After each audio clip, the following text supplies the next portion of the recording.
শুনেন, না না উনি উনি উনি ওই যে পরীক্ষার্থী। হ্যাঁ ঠিক আছে।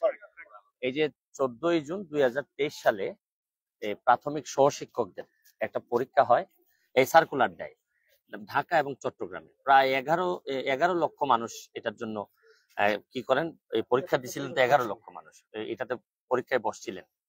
তো পরীক্ষার দিনে দেখা যাচ্ছে যে সবগুলা পত্রিকায় আসছে পরীক্ষার দিনে প্রশ্নপত্র ফাঁস হওয়ার পর পুলিশ এবং ডিবি, আমাদের ডিবি পুলিশ এর মধ্যে অনেককেই গ্রেফতার করেন এবং তারা স্বীকার করেন যে এই প্রশ্নপত্র ফাঁসের সাথে কারা কারা জড়িত, কিভাবে কি হয়েছে সবকিছু ছিল।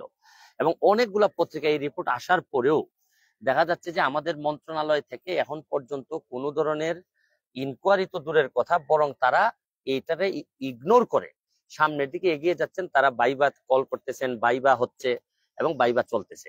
তো আমাদের বক্তব্য হচ্ছে যে এইরকম দিবালোকের মতো পরিষ্কার একটা এই প্রশ্নপত্র ফাঁসের ঘটনায়, এটা তো একটা দুর্নীতি, দিবালোকের মতো পরিষ্কার।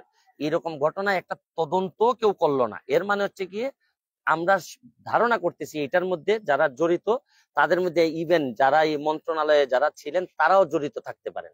এই জন্য আমরা আদালতে, আমরা আজকে মহামান্য হাইকোর্টে আসছিলাম, আইসা আমরা এই একটা ইনকোয়ারি চেয়েছি এবং এই যে ফ্রেশ একটা পরীক্ষা নেওয়ার জন্য বলছি। এবং কেন না নেওয়াটা বা এই যে ফেয়ার একটা তাদের যে ফেয়ার একটা এক্সাম করতে না পারাটা কেন অবৈধ হবে না, আমরা রুল চেয়েছি। মাননীয় আদালত আমাদেরকে রুল দিয়েছেন, ভাইবা বসি যে পরীক্ষাটা, ভাইবা পরীক্ষাটা স্টে করে দিয়েছেন 6 মাসের জন্য এবং একটা ইনকোয়ারি কমিটি করে 3 মাসের মধ্যে ইনকোয়ারি রিপোর্ট হাইকোর্ট বরাবরে জমা দিতে বলেছেন। জি, সবকিছু যেটা যেভাবে আছে এইভাবে। এটা 2023 সালের এই সার্কুলারটা 2023 সালের 14 জুন, এটা ওই সার্কুলার।